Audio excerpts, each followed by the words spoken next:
Bonjour à tous, bienvenue à cette session et sur l'événement.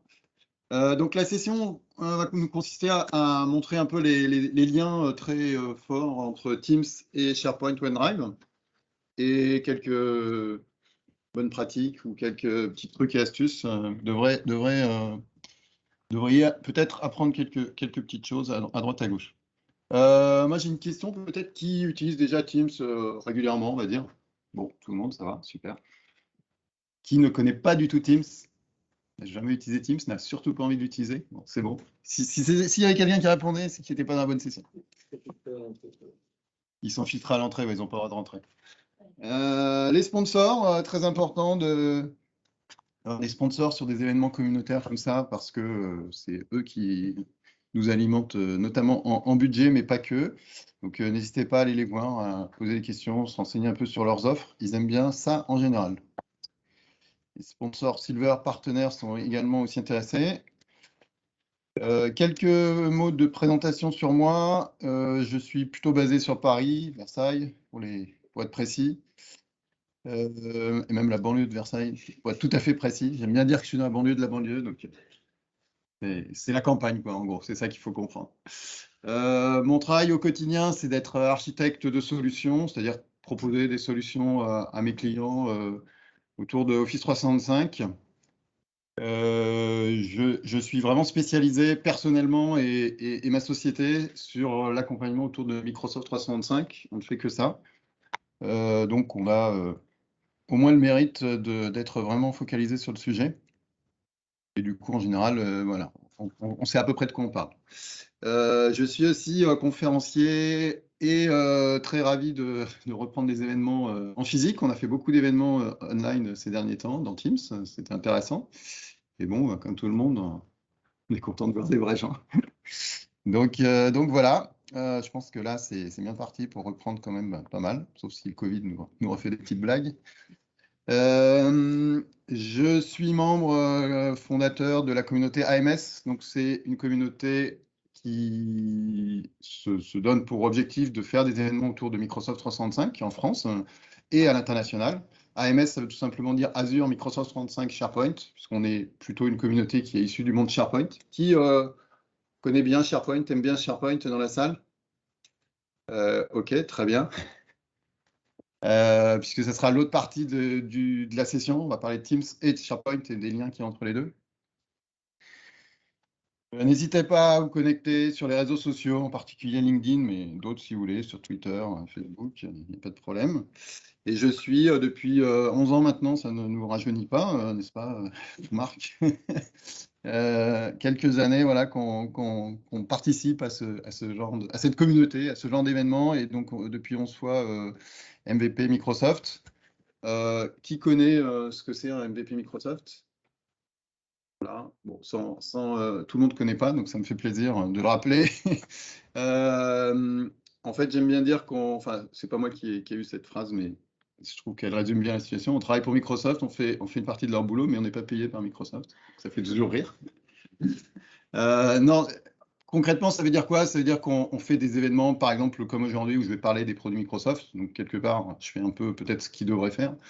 Mais l'avantage que vous avez, c'est que moi, je ne suis pas payé par Microsoft. Donc, si j'ai envie de vous dire que telle fonctionnalité de SharePoint ou de Teams, elle ne marche pas bien ou elle n'est pas bonne, j'ai la liberté de le dire. Il n'y a aucun problème avec ça. Donc, vous avez un avis normalement un peu plus. Enfin, vous avez un avis indépendant de Microsoft, ça c'est certain. Et par contre, ce que nous donne quand même Microsoft, c'est pas de l'argent, mais il nous donne des informations, il nous alimente régulièrement en informations et on peut, enfin, c'est à la fois l'info qui nous pousse, mais nous, on peut aussi poser des questions. Donc, s'il y a des questions qui vous empêchent de dormir autour de Teams, de SharePoint, soit on a la réponse, soit on peut aller poser la question, même s'il faut aux équipes de développement aux États-Unis pour des sujets qu'ils méritent. Il n'y a aucun problème à les contacter, à les pinguer, et ils sont en général assez responsive, comme on dit en anglais. Donc, ils répondent assez facilement sur ces sujets-là. Donc, ça, c'est vraiment intéressant. Par contre, il faut savoir aussi qu'on a un accord de NDA, donc ça, c'est très américain. On a un accord de ne pas divulguer un certain nombre de secrets qui seraient des secrets de fabrication de Microsoft. Donc, je ne vous dirai pas des choses que je n'ai pas le droit de dire. Après, Il n'y a pas forcément beaucoup de secrets, je dirais, si ce n'est dans la construction des produits qui sont en cours, mais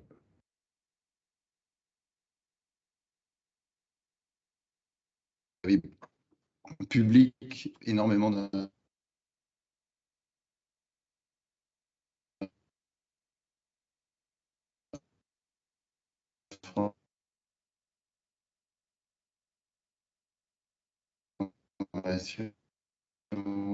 disponibles. Et puis, j'aime bien dire dans les événements, surtout internationaux, en France, ça fait moins rêver, mais j'aime bien dire que j'aime bien la baguette. Pourquoi j'ai pas... Ah voilà, ça arrive, il y a un petit décalage dans la vidéo. J'aime bien poser ces questions aussi pour commencer. Qui est plutôt métier dans son métier? Donc, on va commencer par métier.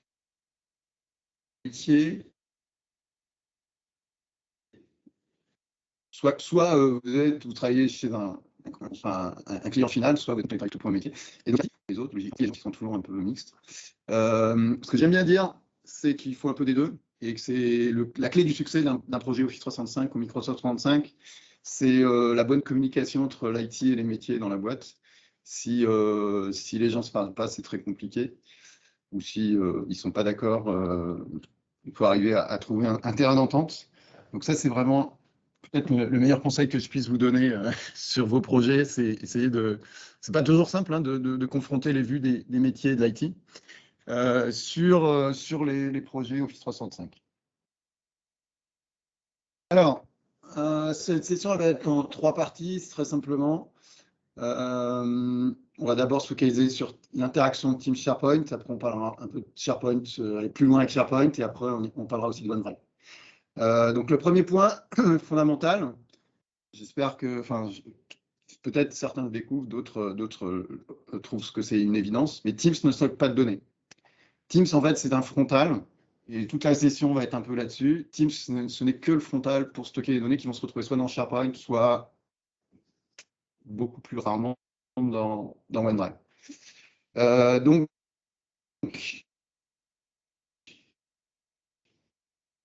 la session dans Teams pour moi. En fait, pas tout à fait, c'est ce qu'on va voir. Alors, tout de suite, on va plutôt passer en mode démo. Donc, on va parler un peu d'organisation du stockage dans Teams.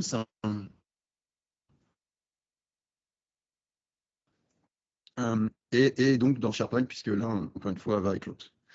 Alors, normalement, ça doit basculer comme ça. Voilà. Donc, ouais. Couper ta vidéo, les gens qui disent que le son saccade, il y a peut-être un petit problème. Alors, on peut couper la vidéo, tout à fait. Comme ça, on va gagner. Restez près des micros pour éviter le problème du son. Ouais. Est-ce que c'est mieux comme ça pour tout le monde? Voilà. Là, on est dans Teams. Classiquement, je vais être en équipe Teams que j'ai créé pour cette démo et pour d'autres démos. Vous savez tous, j'imagine, que dans mon Teams, je vais retrouver mes fichiers dans chaque canal. Donc, j'ai une équipe, j'ai mes canaux. Dans chaque canal des fichiers, j'ai un onglet publication qui est évidemment l'onglet par défaut, mais j'ai surtout l'onglet fichier qui est... C'est bon, ça s'affiche. Il y a un décalage, en fait. C'est ça qui est un peu trompeur entre ce que je vois et ce que je ne vois pas.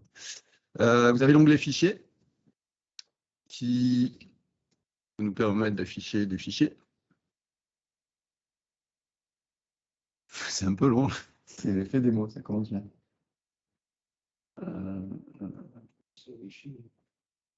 Ça va venir. Fais confiance.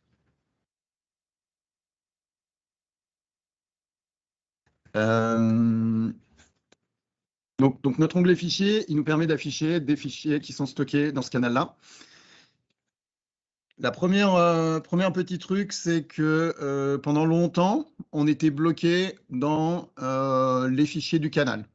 Depuis quelques temps déjà, on peut remonter. Donc, c'est un petit truc utile. On peut remonter du canal général. Là, je suis dans le canal général vers le niveau supérieur qui est document. Et là, je suis dans Teams, j'ai beau être dans mon canal général, en fait, je vois tous les autres canaux. Et on voit tout de suite le lien entre mes canaux. Un canal donne un répertoire dans mes fichiers. Donc, dans ma zone de documents, donc j'ai un canal finance, ça va créer un dossier finance, etc. Alors, le petit truc que vous avez forcément tous expérimenté aussi sûrement, si on renomme un fichier, un canal, le nom du dossier n'est pas renommé. Donc ça, c'est, on va dire, embêtant, voire un petit peu plus. La bonne nouvelle, c'est que Microsoft a reconnu que c'était embêtant pour les utilisateurs.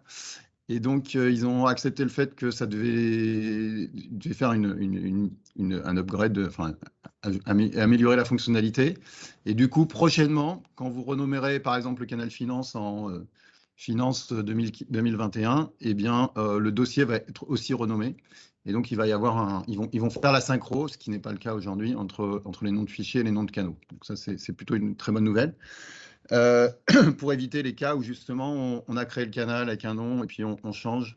Donc aujourd'hui, la bonne pratique, tant que ça n'est pas actif, la bonne pratique, c'est si vous avez créé un canal, le nom ne vous plaît pas, tant qu'il n'y a pas de discussion, eh bien vous le supprimez et vous le créez avec le nouveau nom. Parce que si vous le renommez, vous perdez le lien exact entre le nom du canal et le nom du dossier. Ce petit truc là de remonter d'un cran au-dessus dans les canaux, elle n'est pas disponible, elle est disponible que dans le canal général. Donc si vous allez dans Finance, vous allez dans Fichier, vous n'avez pas l'option, on se demande pourquoi, de remonter d'un cran, mais bon, c'est comme ça. Vous avez aussi, typiquement sur le lien Teams SharePoint, vous avez dans tous les canaux un bouton Ouvrir dans SharePoint qui va nous permettre d'accéder à exactement la même vue de mes fichiers, mais dans SharePoint, dans le site SharePoint qui est derrière. Donc là, on voit l'image quasi à l'identique entre mon Teams et mon SharePoint. J'ai évidemment les mêmes fichiers, mais j'ai plus que ça. J'ai quasiment les mêmes affichages par défaut, etc. Donc ça, c'est je dirais, l'environnement global auquel on est assez habitué maintenant. Ce qui est intéressant, c'est que pendant longtemps, SharePoint, enfin, on avait sur un certain nombre de manips la possibilité, le besoin de basculer sur SharePoint parce que les fonctionnalités, par exemple, enfin, certaines fonctionnalités n'étaient pas disponibles dans la barre de menu Teams. Ils l'enrichissent régulièrement, de plus en plus. Donc aujourd'hui, il y a de moins en moins d'actions qui nécessitent de passer dans SharePoint. Par exemple, ça a été introduit assez récemment. Enfin, c'est la possibilité de copier des fichiers directement dans Teams. Donc là, si je prends mon fichier budget financial budget en bon français, je peux le copier ou le déplacer. J'ai un menu, clic droit. Donc là, je n'ai pas besoin d'aller dans SharePoint pour faire ce genre de manip. Si je le copie, par exemple, voilà, on va le ramener dans le général. Je peux très bien faire une copie comme ça d'un dossier à un autre. Bon, il existe déjà, donc on ne va pas le faire, mais vous avez vu l'idée. De la copie directement dans Teams.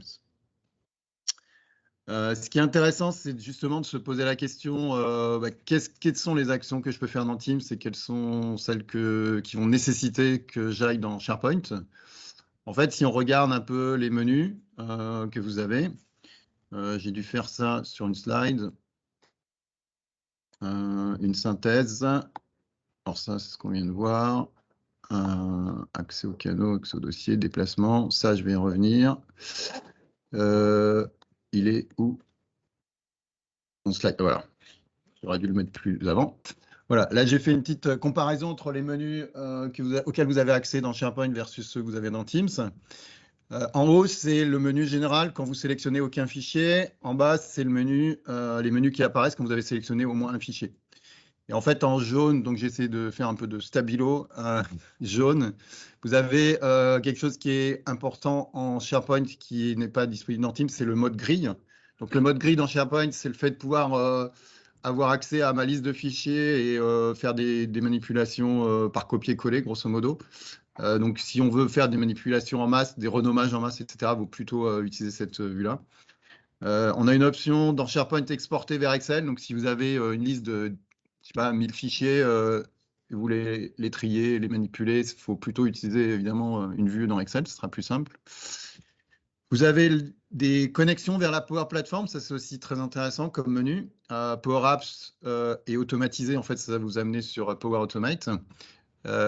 Si vous voulez faire des connexions avec la Power Platform, il va falloir passer par les menus SharePoint.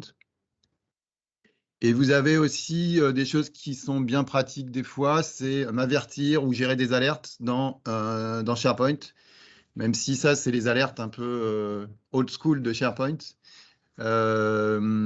Aujourd'hui, on peut faire ce genre d'alerte directement avec du Power Automate, mais donc, enfin, dans un cas comme dans l'autre, qu'on utilise les anciennes alertes ou les nouvelles façon Power Automate, on va avoir besoin de passer par notre menu SharePoint. Donc voilà, en gros, un petit peu les seuls. Donc c'est assez restreint en fait les actions qui vont nécessiter d'ouvrir mon navigateur, sauf si des fois c'est plus une question d'habitude ou de côté pratique, on va plutôt vouloir travailler dans le navigateur plutôt que dans l'appli Teams. Des fois, ça peut être intéressant aussi pour avoir, parce qu'un des problèmes de Teams, quand on l'utilise intensivement tout au long de la journée, c'est qu'il n'y a qu'une fenêtre dans Teams, même si maintenant les chats, on peut faire des fenêtres séparées, mais grosso modo, il n'y a toujours qu'une fenêtre dans Teams. Donc, ça peut être intéressant d'ouvrir mes fichiers sur SharePoint et puis avoir le canal de conversation dans l'appli Teams. Donc, ça permet, ça peut être ça aussi qui justifie d'ouvrir une fenêtre SharePoint sur mes fichiers. En bas, donc ici, on a transformé en onglet. Donc, si vous sélectionnez un dossier, un fichier dans Teams, vous pouvez le transformer directement en onglet. Donc ça peut se faire que dans Teams parce que ça n'a pas de sens dans SharePoint. Et vous avez aussi le bouton partager qui est disponible. Mais en fait, dans Teams, vous l'avez aussi sous forme accès dans les 3 petits points quand le fichier est sélectionné. Voilà. Alors, je reviens en arrière un peu sur mes slides, puisque j'étais un peu trop loin. Voilà, en fait, ce qu'on vient de voir, c'est ça qu'il faut avoir en tête, toujours. Une équipe Teams, ça correspond à un site SharePoint. Alors, techniquement parlant, c'est plutôt une collection de sites SharePoint. Pour ceux qui connaissent bien SharePoint, c'est un site racine d'une collection de sites. Les onglets fichiers, on l'a vu, ça correspond. En fait, la partie fichier correspond à une bibliothèque de documents. Donc, dans une équipe Teams, vous allez avoir tous les documents vont se retrouver dans une seule bibliothèque de documents. Alors, peut-être pour ceux qui ne connaissent pas, qui ne sont pas hyper familiers de SharePoint, sur un site SharePoint classique, là, vous avez à gauche un menu, vous avez une ligne documents. Donc, ça correspond à une bibliothèque, une librairie de documents. Si vous allez sur contenu du site, vous allez la retrouver, cette bibliothèque documents, qui est ici. Voilà. Donc là, on voit que j'ai, par exemple, 36 fichiers dans mes bibliothèques de documents. Fichiers et dossiers, en fait. Ce qui est important de comprendre quand on ne connaît pas SharePoint, c'est que SharePoint, c'est un outil pour créer des sites et pour mettre des éléments dans un site, on peut le configurer, on peut rajouter des composants, en fait. Et parmi ces composants, le principal, c'est cette notion de librairie de documents. Donc, c'est un espace, en fait, où on va stocker les documents. Si vous créez votre site SharePoint à partir de Teams, il va avoir l'aspect que vous avez là sous les yeux. Je ne l'ai pas customisé. Mais à tout moment, vous pouvez rajouter de nouvelles librairies de documents, bibliothèques de documents. Et on verra tout à l'heure une utilisation qui peut être, en fait, de mettre à part une série de documents qui seraient peut-être confidentiels ou sur lesquels, en tout cas, on veut mettre des droits différents de la bibliothèque de documents qui est rattachée à mon équipe Teams. Puisque par défaut, c'est aussi un point important. Mon équipe Teams, il y a des utilisateurs qui ont accès à l'équipe Teams, et on jouera un peu tout à l'heure sur les permissions, mais tous les gens qui ont accès à mon équipe Teams, par défaut, ils vont avoir accès à ce site SharePoint qui est derrière, en mode lecture-écriture. Donc, les gens peuvent modifier ou accéder à tous mes documents par défaut. Alors, c'est le comportement par défaut parce que Microsoft considère que Teams étant un outil de collaboration, si vous êtes dans une équipe de collaboration, tout le monde est censé collaborer, par définition. Seulement, il y a un certain nombre de cas de figure où on a envie que des documents soient plutôt en lecture seule. Et on va voir comment on peut faire ça tout à l'heure. Voilà, j'en étais là sur ce slide. Donc, une équipe, un site SharePoint, des fichiers, ils vont tous se retrouver dans ma bibliothèque de documents et donc les canaux dans les dossiers. Sauf que SharePoint, c'est un peu plus riche que ça, en fait. Et du coup, si on va un peu plus loin, en fait, on peut rajouter une couche au-dessus et une couche en dessous. Donc, au-dessus, côté SharePoint, on peut rajouter la notion de hub. Alors, qu'est-ce que c'est la notion de hub? Qui connaît les hubs SharePoint ou a déjà un peu joué avec? Donc, très peu encore de gens connaissent ça. C'est en fait un site SharePoint. À la base, c'est un site comme un autre. On va dire que c'est un hub, ça veut dire qu'il va servir de chapeau en fait à un ensemble de sites qui vont être en dessous. Donc ça va faire une pyramide de sites. Et maintenant on peut faire des hubs de hubs d'ailleurs. Donc on peut faire une hiérarchie de sites en fait. L'intérêt, il peut être, il y a différentes raisons de faire du hub. Ça peut être faire un intranet, par exemple, faire une espèce de portail. Et puis en dessous, on a un site pour la RH, un site pour le marketing, un site, ça c'est un grand classique des intranets avec SharePoint. Avec Teams, ça peut être l'intérêt, ça peut être d'avoir des équipes sur différents sujets, mais quand même mes documents, de les consolider dans un hub, justement, pour avoir une vision un peu complète, même si les différents sujets sont liés à des équipes et il y a de la collaboration séparée. Je dirais d'avoir une vue un peu consolidée au niveau documentaire, ça peut faire sens dans plein de cas de figure. Parce qu'un des apports du hub, c'est aussi de mutualiser la recherche. Donc, si je fais un hub avec 3 équipes Teams en dessous, au niveau de la barre de recherche de mon hub, il va automatiquement faire de la recherche sur toutes les équipes Teams, enfin tous les documents des équipes Teams qui sont en dessous, sous-jacents. Donc ça, c'est l'intérêt du hub. L'autre notion qui est intéressante aussi à intégrer, c'est que dans SharePoint, évidemment, je peux créer des sous-dossiers. Donc, dans mes canaux, là, si je suis dans un canal Teams Finance, évidemment, à tout moment, je peux créer. Alors, je ne dis pas que c'est toujours une bonne idée, ni que c'est forcément une bonne pratique, mais techniquement, c'est possible déjà. Je peux créer un sous-dossier pour mes fichiers en construction, voilà, par exemple. Donc, évidemment, ça s'affiche comme un dossier et je peux faire une hiérarchie aussi profonde que je veux, etc. Alors, pourquoi ce n'est pas toujours une bonne idée? Parce qu'en fait, on a dit pendant des années que dans SharePoint, il fallait éviter de faire des dossiers. Donc ça, c'est un petit peu embêtant. Pourquoi on a dit ça? Parce qu'en fait, il est recommandé de travailler sur des métadonnées. Alors, je vais y venir, qu'est-ce que c'est les métadonnées, comment ça fonctionne dans SharePoint, mais grosso modo, c'est un moyen de ranger les fichiers. Les dossiers, c'est aussi un moyen de ranger les fichiers. La différence entre métadonnées d'un côté fichier et dossier de l'autre, c'est que les dossiers, ça va me faire une hiérarchie qui est figée. Si je range, on sait tous ça, enfin ceux qui ont connu les serveurs de fichiers, peut-être les jeunes n'ont jamais connu ça, mais les plus anciens ont connu ça. Quand vous rangez vos dossiers, vos fichiers dans un serveur de fichiers, quel que soit le classement que vous pouvez mettre en place, il est figé sur cette hiérarchie de dossiers et de sous-dossiers. C'est ça qui essaye de casser la notion de métadonnées, c'est qu'en fait, on va avoir simultanément plusieurs plans de classement. On va pouvoir classer. Alors, je vais vous montrer un exemple assez simple. Si je retourne dans mon canal général, j'ai mes dossiers, fichiers. Là, j'ai mis des métadonnées. J'ai mis deux métadonnées en fait sur ces fichiers. J'ai mis une métadonnée. Donc métadonnées, ça c'est le mot, on va dire dans les salons parisiens. Et en fait, concrètement, ça correspond à une colonne dans SharePoint, parce que il y a beaucoup de clients métadonnées, ils sont impressionnés et tout. En fait, c'est juste une colonne. Il faut dédramatiser le sujet. Donc là, j'ai une colonne avec les langues, par exemple, qui est souvent une demande aussi qu'on a. J'ai un corpus de documents. Première chose qui peut être intéressante, c'est de savoir lesquels sont en français, lesquels sont en anglais. Éventuellement, il y a un peu d'allemand là, etc. Donc l'intérêt de ça, évidemment, c'est que je peux regrouper par langue. Et en fait, là, implicitement, c'est toute la beauté du geste. Bon, déjà, je vois éventuellement celles qui n'ont pas la métadonnée affectée. Donc là, je vois qu'il y en a un, mon fameux financial budget, il n'a pas de métadonnée, donc je ne sais pas encore quelle langue il a. Mais surtout, je peux refaire des regroupements par voilà, mes langues principales.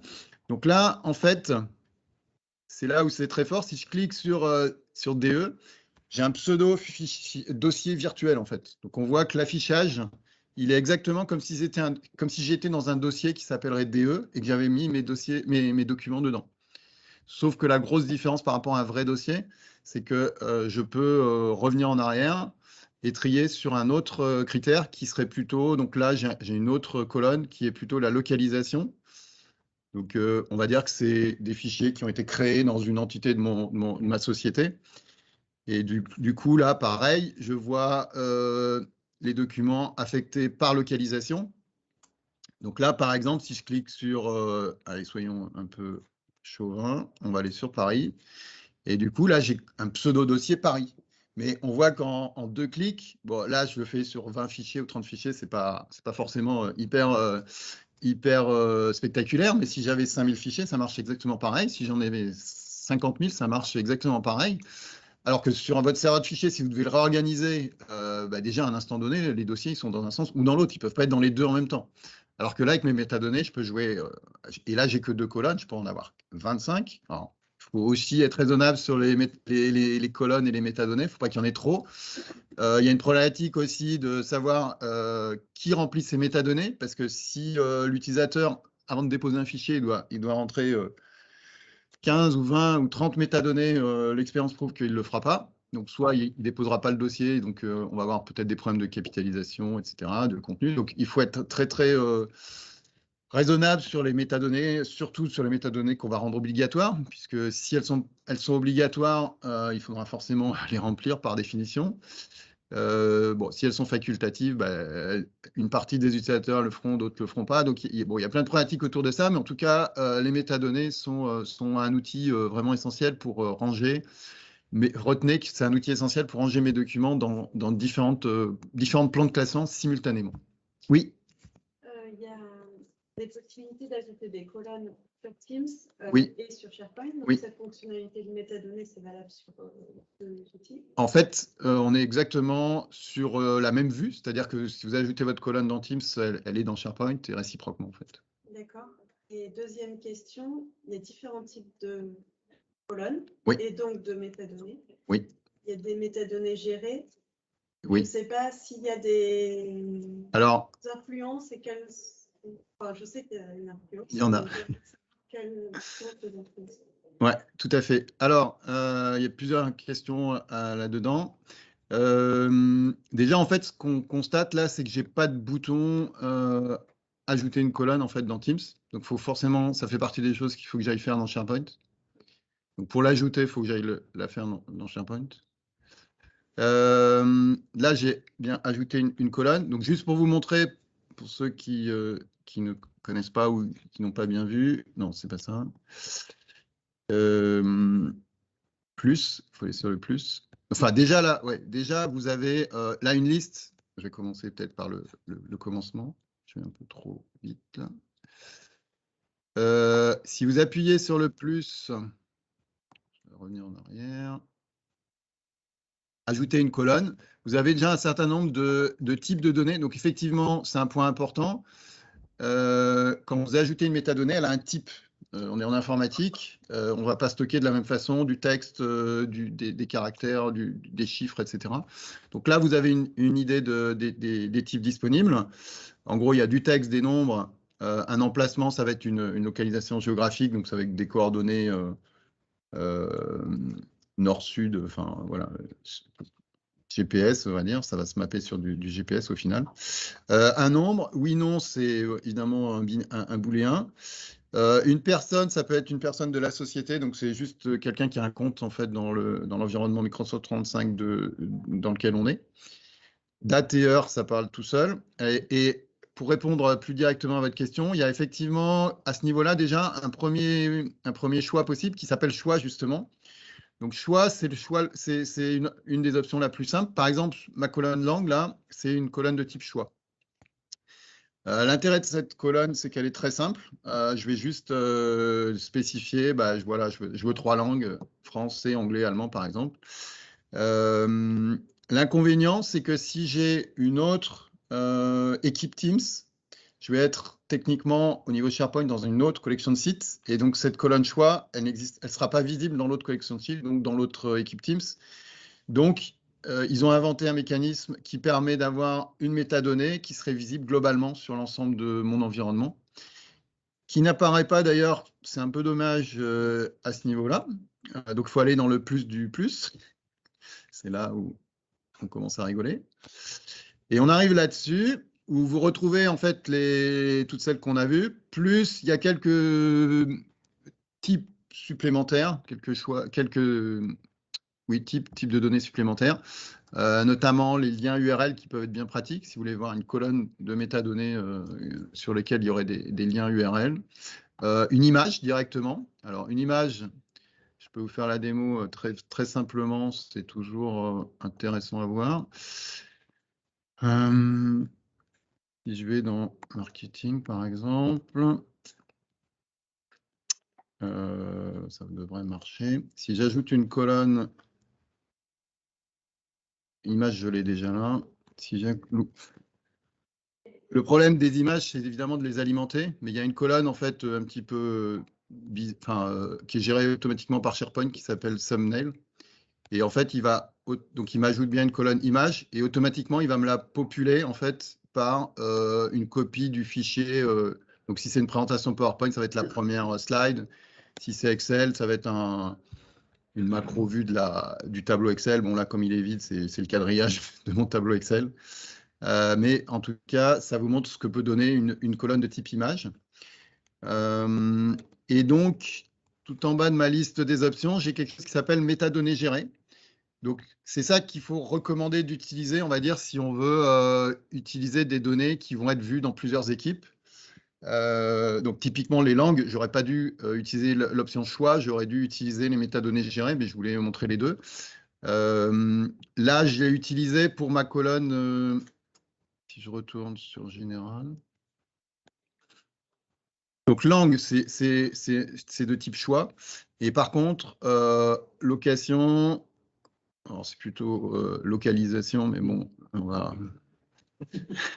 va passer outre. Là, c'est une option, une colonne de type métadonnées gérées.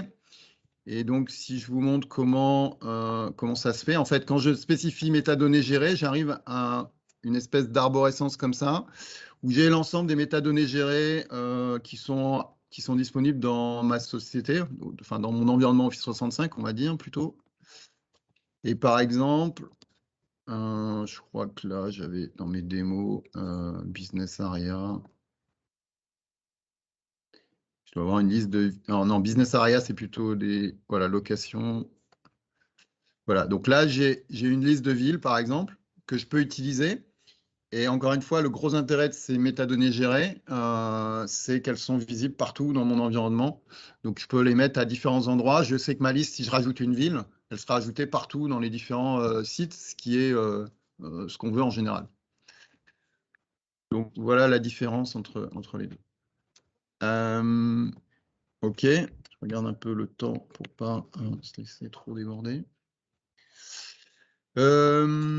Voilà, on a vu à peu près ce que je voulais voir, enfin ce que je voulais vous montrer. Donc, oui, tout ça, c'était une digression sur les dossiers, les sous-dossiers. Donc, les sous-dossiers, techniquement, on peut les faire. Des fois, c'est une bonne idée. Dans Teams, c'est une bonne idée pour ranger. C'est pas toujours une bonne idée de manière globale, mais dans Teams, ça peut être une bonne idée dans un dossier d'aller créer des sous-dossiers. Comme j'ai, par exemple, fait ici, si je retourne sur mon truc marketing.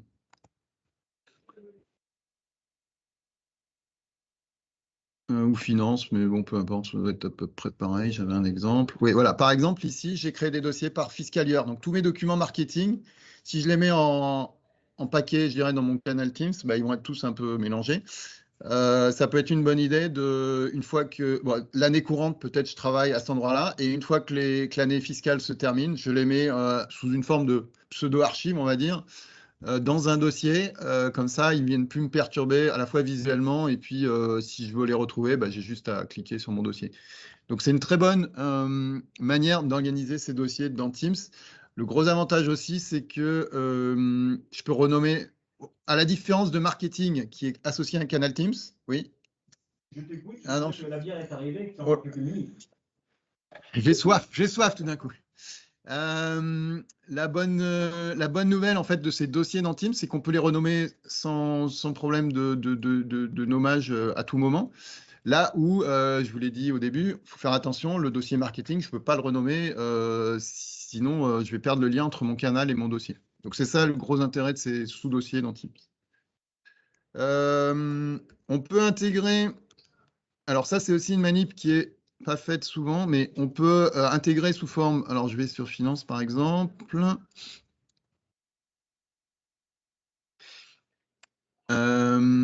Disons que je suis sur les dossiers de finance. Je veux, à cet endroit-là, donner accès à mes utilisateurs à, par exemple, à un espace où il y aurait des présentations de référence ou des documents de référence. Soit je les copie à cet endroit-là, mais si c'est des documents de référence, je ne vais pas les copier dans chaque équipe où ça peut avoir du sens. Par contre, je voudrais qu'ils soient vraiment là à cet endroit-là parce que c'est plus pratique pour mes utilisateurs que d'aller dans une autre équipe, etc. En fait, il y a une option qui est soit je fais le plus, en fait, soit je peux faire soit ajouter, j'ai un autre menu ajouter du stockage cloud, mais je le fais là via le plus, un onglet, je fais bibliothèque de documents SharePoint, et là je peux ajouter n'importe quel autre site de mon environnement, n'importe quelle librairie de documents qui se trouve sur un site de mon environnement. Alors il me propose des sites par défaut, donc je peux aller, tiens par exemple sur mon intranet. On va dire que c'est un bon endroit, a priori, pour trouver des documents de référence. Et par exemple, sur mon intranet, je vois que là, j'ai un dossier logo, logo Office 365, logo de la société aussi. Dans la vraie vie, c'est peut-être ça qui est le plus utile, mais bon. Pour la démo, là, je vais dire logo Office 365. Et du coup, cette librairie de documents qui est sur mon intranet, donc elle n'est même pas forcément connectée à une équipe Teams, en l'occurrence, elle ne l'est pas. Elle pourrait l'être, mais elle ne l'est pas. Je la rajoute comme un onglet et du coup, ça se présente comme ça. Donc là, j'ai accès à tous mes logos exactement comme si c'était l'espace fichier de mon canal, mais c'est un autre espace fichier. Ce qui est intéressant aussi, c'est que cet espace, même s'il est très loin, on va appliquer, évidemment, c'est du SharePoint, donc on va appliquer les droits SharePoint. Donc si j'ai des fichiers que je n'ai pas le droit de voir dans ce fichier de logo, par exemple, il y aurait des fichiers logos cachés que je n'ai pas le droit d'utiliser, eh bien, je ne les verrai pas. Et enfin, tous les droits les permissions SharePoint sont maintenues et sont bien gérées. Donc ça, c'est aussi un aspect intéressant pour, je dirais, se faire son propre petit, sa propre agglomération, je dirais, d'espace de stockage. Donc là, c'est du SharePoint. Si on veut aller un cran plus loin, on peut ajouter aussi d'autres. Je vous montre juste, je ne vais pas le faire parce que je ne touche pas à ces outils-là. Mais on peut ajouter, si vous faites ajouter un stockage cloud,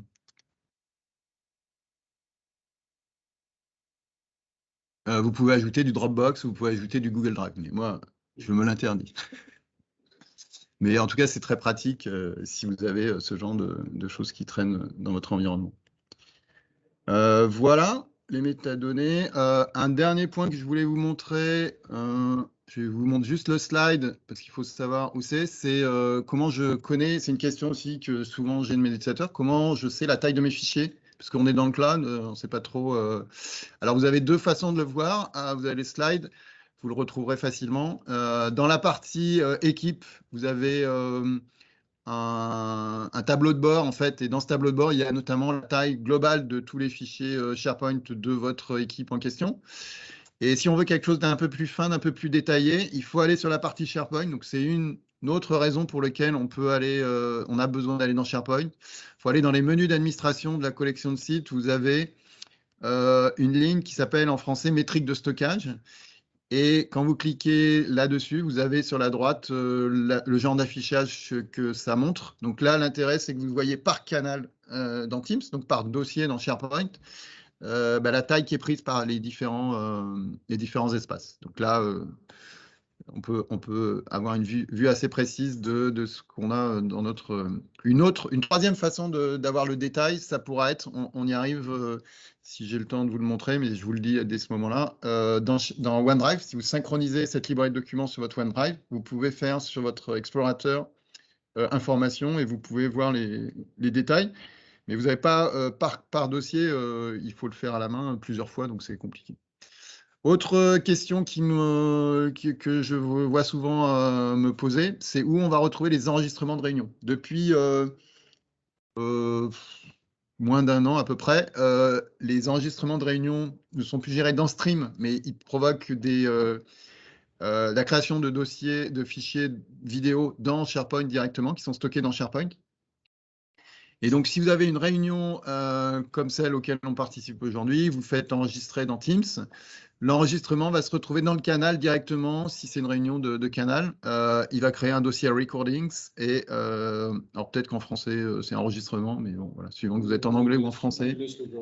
Ouais. Vous avez dedans vos dossiers de vidéo. Voilà. C'est une réunion individuelle hors canal, elle va dans le recording du OneDrive. Voilà. Ça, c'est pour les réunions qui sont attachées à un canal. Mais sinon, c'est dans le OneDrive de l'utilisateur que ça va se retrouver. Si on arrive sur SharePoint, on va un peu au-delà avec SharePoint.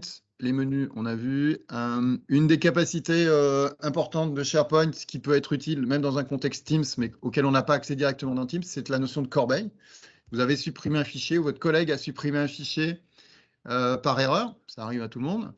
Vous avez heureusement la corbeille SharePoint, donc il faut aller sur le site SharePoint, vous ouvrez la corbeille, normalement le fichier doit se trouver là.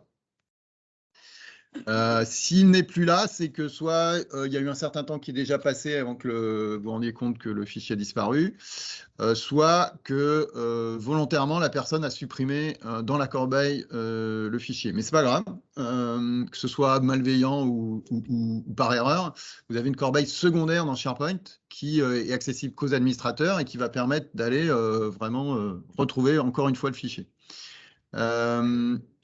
Ce qui est intéressant de noter, c'est que cette corbeille, elle est visible par tout le monde, en fait, parce que par défaut, dans votre environnement, tout le monde est ce qu'on a dit au début, a accès en lecture-écriture dans le Teams, mais aussi dans le SharePoint.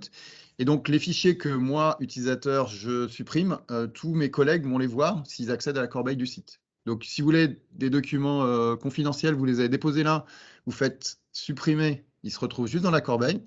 Votre collègue peut toujours aller le voir. Donc, il faut vraiment aller dans la corbeille primaire et secondaire pour vraiment que ça disparaisse. Donc, petit warning sur si vous voulez vraiment supprimer des choses de la corbeille. Oui. C'est pareil pour Teams. En fait, ça, c'est accessible que dans SharePoint. Donc, il faut aller dans Teams pour... Enfin, oui, si vous faites supprimer le fichier dans Teams, il va se retrouver là. Je vois que tu me pousses à aller à la bière. Tu pousses à la bière. Ah ouais. Non, mais on a bien avancé là. Donc, petit warning qui est sur le slide là. La corbeille est visible par tous les membres de l'équipe Teams en fait. Autre fonctionnalité intéressante qui peut nécessiter d'accéder à SharePoint, c'est l'accès aux versions. Donc, le versionning, c'est aussi un moyen d'éviter des erreurs ou de revenir en arrière si on s'est trompé. Donc, dans SharePoint, vous avez, en faisant un clic droit sur le fichier en question, accès à son versionning. Vous pouvez aussi, dans les applis Office, si vous allez dans le menu, en fait, maintenant, le nom du fichier, en fait, comme vous le voyez là à l'écran, il y a un petit menu qui se déplie et vous pouvez accéder au versionning. Et là, l'intérêt, c'est que vous êtes dans l'appli, par exemple PowerPoint, là à l'écran, et vous avez les différentes versions. Visuellement, vous pouvez les comparer, je dirais, assez facilement. Une chose intéressante aussi qu'on voit sur cette capture d'écran, c'est qu'en fait, chaque fois que vous appliquez des métadonnées, ça crée une nouvelle version. Donc la 3.0, là, par exemple, sur cette copie d'écran, le fichier est identique, mais on a juste rajouté le fait que la langue était en français. et ça crée une version. Donc, ça peut être intéressant parce que des fois, on se dit les métadonnées. Parce que si on gère les métadonnées, comme on a vu au début, on les modifie, ben, implicitement, on modifie le classement où on peut les retrouver. Et du coup, c'est intéressant d'éventuellement pouvoir revenir en arrière à l'aide du versionning. Voilà. Alors, petit truc aussi qui est très, très souvent demandé, c'est, OK, j'ai plein de fichiers, tout le monde collabore bien, mais bon, il y a des gens, soit on n'a pas trop confiance, ils peuvent faire des bêtises, on peut entendre ça, soit c'est vraiment des fichiers de référence et on ne veut pas que tout le monde puisse les modifier. On veut que quelques administrateurs, par exemple, ou des personnes précises. En fait, si vous ouvrez, donc je ne vous fais pas la démo parce qu'on est un peu short, mais vous avez la copie d'écran là. C'est très simple. Vous avez un menu, donc dans Teams, gérer les accès, qui va. Non, dans SharePoint, pardon, il faut aller dans SharePoint pour ça encore. Gérer les accès, ça ouvre un bandeau sur la droite où vous avez les droits d'accès. Donc par défaut, en fait, les gens qui sont membres du projet Onyx, là c'est le nom de mon équipe Teams, donc les Project Onyx Members, donc les membres de l'équipe Teams, ont le droit de modifier. Vous avez juste à cliquer sur le petit crayon, à choisir consultation possible, mais du coup, consultation possible, ça interdit les modifications. Donc les gens peuvent voir les fichiers. Dans ce cas-là, si vous faites cette manip-là, les gens peuvent voir les fichiers, mais ne peuvent plus les modifier, ce qui est souvent demandé. Vous pouvez même les rendre invisibles.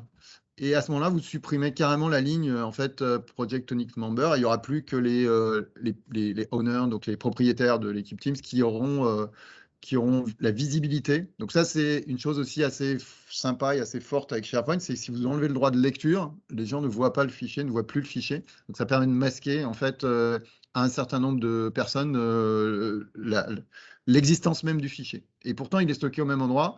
Si vous avez les droits, vous le verrez très bien, mais votre collègue qui n'a pas les droits ne le verra même pas.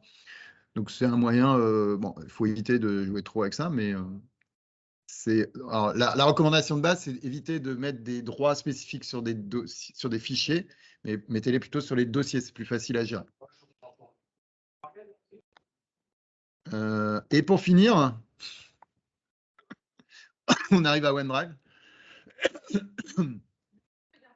Ouais, non, mais parce que Guillaume, il est passé 3 fois déjà pour me dire qu'il fallait que j'aille prendre une bière. Donc, synchroniser, vous avez, si vous ne l'avez jamais testé, je vous encourage à le faire parce que c'est hyper puissant. Ça rapatrie en local l'ensemble de vos dossiers, la structure de vos dossiers et un espèce de pointeur, donc un lien vers le fichier en fait. Donc le fichier n'est pas rapatrié par défaut. Aujourd'hui, c'est ça la force de OneDrive. Si je vous montre, on va le faire. On doit encore avoir 2 minutes. Si je vais sur mon projet Onyx général. Alors, petite ruse aussi, on s'est tous fait avoir une fois, mais si vous le faites dans Teams, si vous synchronisez à ce niveau-là, vous allez synchroniser le dossier général uniquement. Donc, les autres canaux ne sont pas synchronisés. Ce que vous avez envie de faire, en général, c'est de synchroniser toute l'équipe projet Onyx. Donc, vous remontez justement avec le petit lien que je vous ai montré tout à l'heure sur document. Et là, vous faites synchro. Et là, ça va rapatrier en local. Donc, ça peut prendre quelques secondes, on va dire. Maintenant, c'est très rapide en général. Et ce qu'il faut bien comprendre, c'est que là, il ne prend qu'un espèce de vision de la structure et un pointeur vers les fichiers, mais il ne télécharge rien, en fait. C'est pour ça que c'est assez rapide, même si ça semble toujours trop long. Et il va vous créer donc un dossier qu'on va retrouver en local ici. Donc, chaque organisation à laquelle vous êtes rattaché, ça va se présenter comme ça. Donc, alors, je vais tout refermer là. Voilà, là par exemple, j'ai Aballon, c'est l'ensemble de mes dossiers synchronisés Aballon, et je vais retrouver mon dossier projet Onyx là, que je viens de synchroniser. Quand tout va bien, là évidemment, un petit effet démo. On devrait avoir alors c'est peut-être quand c'est fini là, c'est pas encore fini, peut-être la synchro. Vous devez avoir un petit nuage bleu là qui dit qu'en fait c'est synchronisé en local et il jette un œil en fait en permanence avec le cloud. Et si un dossier est créé dans le cloud, je vais le voir apparaître quelques secondes après sur mon partage local. Et réciproquement, si je crée un dossier en local, il va être synchronisé vers le cloud. Et les fichiers, ils sont arrivés, OK. Mais pour une raison que j'ignore, ils n'ont pas encore la petite icône, donc ça va prendre peut-être quelques instants. Ce qu'il faut savoir, c'est que vous pouvez être connecté avec plusieurs environnements Office 365. Donc ça va, là, c'est à Ballon, c'est ma société, mais j'ai aussi l'environnement de la communauté AMS et j'ai d'autres dossiers qui sont synchronisés. Si je prends par exemple l'organisation de Strasbourg la semaine prochaine, je vais avoir des dossiers. Donc là, on a des petites icônes qui vont indiquer soit si le fichier est présent en local. Donc là, la petite coche verte, ça indique que le fichier est présent en local. Si vous avez jamais joué avec ça, vous pouvez toujours conserver sur l'appareil. Donc là, même si je prends le TGV, j'ai plus de Wi-Fi, j'ai plus rien, le fichier, je peux travailler dessus puisqu'il est sur mon PC. Si j'ai fini de travailler, il se resynchronise dès que je récupère l'accès au réseau, etc. L'autre façon de travailler, c'est libérer l'espace. Donc là, je le vire entre guillemets de mon poste. J'ai plus que cette espèce de pointeur en fait. Et je peux le voir en fait si je fais propriété du fichier. En fait, vous voyez, la taille, il fait 13 mégas, ma présentation PowerPoint, mais sur disque, il met 0. C'est-à-dire qu'en fait, j'ai juste le pointeur. Donc, si je clique dessus, ce qui est vraiment génial, c'est que si je clique dessus, ça va me l'ouvrir. En fait, il va se rendre compte qu'il n'est pas présent local et il le télécharge. On voit alors, si vous êtes sur un réseau avec de la fibre et tout, c'est instantané. Vous ne le voyez quasiment pas. Mais là, comme on n'est pas visiblement sur de la fibre, c'est un peu plus lent, mais c'est juste le but de la démo, c'est de vous montrer que ça va automatiquement télécharger le fichier, etc. Donc voilà, c'était la magie de OneDrive. Quand ça marche bien, c'est génial. Quand il y a des petits problèmes de synchro éventuellement, ça peut être plus embêtant. Ce qui va se passer, en fait, le cas, moi, enfin, ces derniers temps, je trouve que ça marche super bien, parce qu'il y a eu des périodes, en fait, où OneDrive était un peu buggé, notoirement buggé, on va dire. Qu'on pouvait, enfin, il y a quoi, 4-5 ans, il y a eu une période où on perdait vraiment des fichiers, donc c'était vraiment à éviter. Je disais à mes clients, ne l'installez pas en ce moment, voilà. Et maintenant, c'est plus le cas. Donc, ce qui est intéressant, c'est que enfin, il détecte un conflit, vous créez un fichier sur votre poste et vous ou un collègue créez le même nom de fichier exactement. Quand il va se resynchroniser, il va s'en rendre compte, il va vous créer en fait un fichier Toto, enfin si votre fichier s'appelle Toto, le nom du PC en fait sur lequel il a été créé. Donc vous avez deux fichiers bon, à fusionner éventuellement à la main, mais en tout cas vous perdez rien. C'est déjà le principal. Donc ça se passe bien et c'est vraiment hyper pratique parce que on a beaucoup de données maintenant dans le cloud, dans la façon dont c'est configuré, et donc le fait de pouvoir synchroniser la liste sans avoir le contenu des fichiers nécessairement sur mon poste, c'est indispensable. Voilà, j'ai fini. Si vous avez des questions, déjà je suis là pour y répondre, mais surtout quand je serai plus là, je vous recommande vivement d'aller sur les 3 pages d'aide en fait de Teams, de SharePoint, de OneDrive qui sont super bien faites et qui sont la doc, on va dire, utilisateur de ces outils-là. C'est très riche. Déjà, ceux qui découvrent, veulent se former, entre guillemets, ou s'auto-former, c'est une excellente ressource pour voir un peu tout est couvert, en fait, toutes les fonctionnalités sont couvertes. Donc, il suffit d'aller chercher c'est plutôt très riche, foisonnant comme source d'information. Donc, il suffit d'aller chercher là-dedans. Il y a plutôt trop d'infos que pas assez. Voilà, merci et peut-être quelques questions. Dans le cas d'un couplage entre Dynamics et SharePoint, oui. Comment récupérer les droits affectés aux personnes dans Dynamics pour que quand la personne va venir mettre son fichier dans la partie fichier de Dynamics qui est lié derrière SharePoint, ça puisse mettre le bon droit derrière? Alors là-dessus, Joker, parce que je ne connais pas Dynamics suffisamment pour vous répondre, mais par contre, je connais quelqu'un qui pourra vous répondre. On y va ensemble. Je vous le mets dans ses mains. D'autres questions? J'en ai juste une autre. Nous, on est prestataire et du coup, on est connecté à plusieurs tenants de plusieurs clients avec des comptes, des fois des clients. Sur le téléphone, c'est super, on peut se connecter à plusieurs fois sur ordinateur. Il faut jouer avec les. Moi, je joue avec les profils des navigateurs, mais il n'y a pas de solution miracle. Ok. Mais par exemple, si on est bien configuré, Sinon, vous l'avez en haut sur l'icône de votre profil dans Teams. Vous voyez tout. Pour votre compte à vous, si vous voulez vous connecter à plusieurs organisations différentes avec des comptes différents, comme si par exemple administrateur à base le nom de la société. En fait, aujourd'hui, vous l'avez dans Edge, vous avez la notion de profil qui est apparue. Et puis, moi, historiquement, je le lance, par exemple, là j'ai un environnement Chrome qui va me lancer sur un Teams de la communauté AMS qui est un autre compte utilisateur. Sur mobile, Mobile, ouais, c'est plus simple. Mais ils ont annoncé que ça allait être amélioré mais sur le desktop, mais on attend encore. Donc, je sais pas. Ouais. Quand on part de zéro, vaut-il mieux à partir de groupes dans Office 365 ou équipe Teams?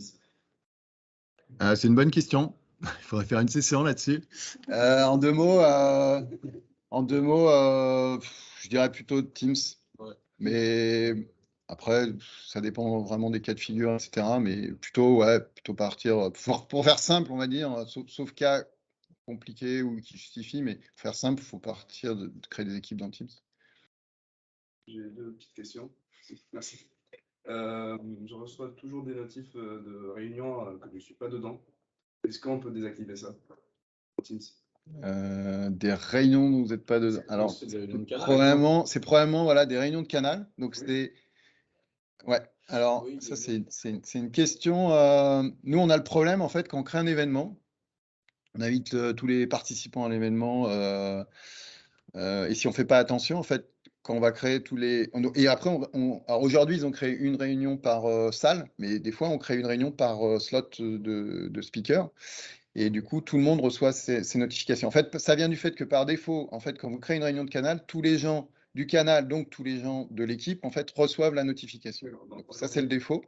Le seul moyen qu'on a trouvé de le désactiver, c'est qu'il faut bloquer en fait les notifications. Le problème, c'est qu'on bloque. Enfin, il n'y a pas de truc. On va dire, c'est tout ou rien, quoi. On bloque toutes les notifications. Donc, on sait le faire, mais c'est un peu violent. Ça, Microsoft. Ouais, tout à fait. Le seul à faire ça. Tout à fait. J'ai juste une question. La partie métadonnées, pour ma part, je ne connaissais pas du tout, je connaissais juste le stockage en fichier. Ouais. Dans les entreprises, par exemple, ils ont je sais pas moi, 8 cœurs d'activité différents. À chaque fois, chaque cœur d'activité a son dossier avec ses sous-dossiers, etc.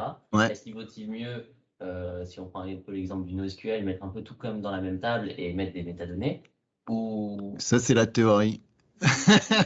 C'est-à-dire que c'est la vision un peu pure du truc. Après, en pratique, il y a toujours de bonnes raisons pour lesquelles on va un peu se séparer. Parce que moi, je dis toujours, c'est bien d'avoir... Enfin, j'ai cette discussion dernièrement avec un client. Ils veulent faire un référentiel documentaire. Ok, donc, l'idée, elle est bonne. On veut mettre les documents de référence à un seul endroit, dans un site SharePoint, etc. Bon, je vous passe ces discussions. Est-ce que c'est un site pur SharePoint ou un site Teams et SharePoint? Mais ça, c'est un peu annexe. Mais déjà, l'idée de référentiel documentaire, ok, l'idée, elle est bonne. Après, est-ce que ça a du sens de mettre au même endroit, dans les mêmes dossiers? Donc, on peut gérer avec des métadonnées, hein, on met tout ensemble et puis voilà. Est-ce que ça a du sens quand même, en y réfléchissant un petit peu plus loin, de mettre ensemble les documents, je sais pas, de la RH avec les fiches produits, par exemple? Alors, il y a peut-être des clients qui vont dire oui, mais il y a beaucoup de clients qui vont dire non. Donc voilà, vous avez votre réponse. Une autre partie de la réponse, c'est aussi que les documents RH, ils sont en général hyper confidentiels, machin, donc il y a peut-être 3 personnes qui ont le droit de les voir, même si c'est des documents de référence, je sais pas. Par contre, les fiches produits, on a envie que toute la boîte les voit. Donc du coup, c'est difficile de gérer ça proprement dans un seul même SharePoint. Ça peut se faire, mais il faudrait presque on va retomber à ce moment-là sur des droits par fichier. Et ça, c'est à éviter dans SharePoint parce qu'il y a des limites, notamment il y a une limite de 5000 droits unitaires qu'on peut mettre dans un SharePoint. Et il y a aussi le fait que c'est très compliqué à gérer au fil des évolutions. Au bout d'1 an, 2 ans, 3 ans, si vous devez aller voir sur chaque dossier, chaque fichier, quels sont exactement ces droits, vous êtes paumé, quoi. Donc, une bonne façon de faire pour finir, c'est de créer au moins des sites, voire au moins des librairies de documents séparés, voire des sites séparés, parce que, encore une fois, la RH a peu de liens avec les fiches produits ou d'autres trucs. Jouer avec les sites. Donc, un site, une équipe Teams. Ouais. Et après, on peut jouer avec les hubs aussi. Les hubs servent à ça. On peut faire une espèce de consolidation qu'on appellerait le site hub, qui s'appellerait référentiel documentaire. Mais concrètement, en dessous, le stockage, c'est quand même 3 sites SharePoint distincts. Ça veut dire que demain, vous avez 10 prestataires qui doivent intervenir sur la construction d'une maison. Vous voulez les faire intervenir les ajouter dans votre équipe Teams et les supprimer de votre équipe Teams parce que du coup, c'est l'équipe Teams de la construction de la maison. L'administratif peut avoir un hub avec l'accès à toutes les données de tous les sites SharePoint. Oui. Où il y a une limite, par exemple, à 65 000 projets différents par réunion. Oui, je sais pas, j'ai pas en tête la limite des hubs. Entre site et website, il va falloir être vraiment sur du gros projet pour les atteindre. Okay. Attention qu'entre website et entre site hub et site, il n'y a pas directement d'héritage de permission. C'est pas comme les collections de sites SharePoint. On peut propager les permissions en lecture depuis un website sur tous les sites associés. Mais après, chaque site porte ses propres droits. On est vraiment sur une conception à plat et plus du tout sur une conception en poupée russe comme on avait avant dans les sites SharePoint. Et l'expérience de projet, les métadonnées se heurtent aussi, et c'est vachement bien dans l'exemple que Patrick a montré. On se heurte à la force des habitudes, des dossiers Windows, ou même quand on ne montre pas aux utilisateurs la fonction de synchro, que beaucoup utilisent pour que ça fasse comme dans Windows, comme d'habitude, comme il y a 25 ans. Mais là, les métadonnées, avec les affichages dynamiques, les dossiers virtuels et tout ça, c'est perdu. Donc ça, c'est un vrai sujet dans le change management, et c'est pas facile à faire. Dans tout ça, ce qu'il faut retenir, c'est qu'il n'y a pas de solution miracle. Il y a toujours des avantages, des inconvénients à chaque. Donc souvent, la bonne démarche, c'est de faire une maquette. Parce que voilà, il faut voir, est-ce que pour la façon dont les utilisateurs, au final, vont avoir envie de l'utiliser, est-ce que ça répond à 95% de leurs besoins? Il y avait peut-être une dernière question. Non. C'est juste pour les accès invités. Ouais. Pour les accès invités, déjà, est-ce que la personne qu'on a invitée, elle peut voir tous les canaux mais pas y accéder? Elle y accède aussi, si elle est invitée dans un team. Ouais, il y a certains canaux, j'ai pas envie qu'elle les voie. Donc là, il faut faire des canaux privés. Ouais. Ou alors, on peut supprimer les droits aux invités ponctuellement sur des dossiers ou des fichiers. On peut faire ça aussi. Et si la personne vient de Azure AD externe, elle peut regarder tous les dossiers sous-dossiers sans avoir accès? En fait, s'il est invité comme un guest dans l'équipe, il a accès aux conversations et aux dossiers par défaut. Après, on peut supprimer des droits, mais par défaut, oui. Et quand la personne est en début de Teams, est-ce que les messages qu'elle a écrits restent? Ouais. Okay. Mais tu peux définir, si je ne dis pas de bêtises, un nombre de messages, par exemple, que les 7 derniers jours ou quelque chose comme ça, quand on ajoute quelqu'un. Ça, c'est sur une conversation, mais pas dans une équipe. Il n'y a pas de. On peut cumuler les droits des invités dans le Teams. Ouais. Ça réglage dans l'équipe et après, au-dessus, dans l'admin SharePoint Teams, il y a des options de réglage qui s'appliquent à toute entreprise par défaut sur le. Bon, il y avait des questions sur le chat. Je me suis permis de répondre. Vas-y, ouais. Bon, très bien. Merci à tous.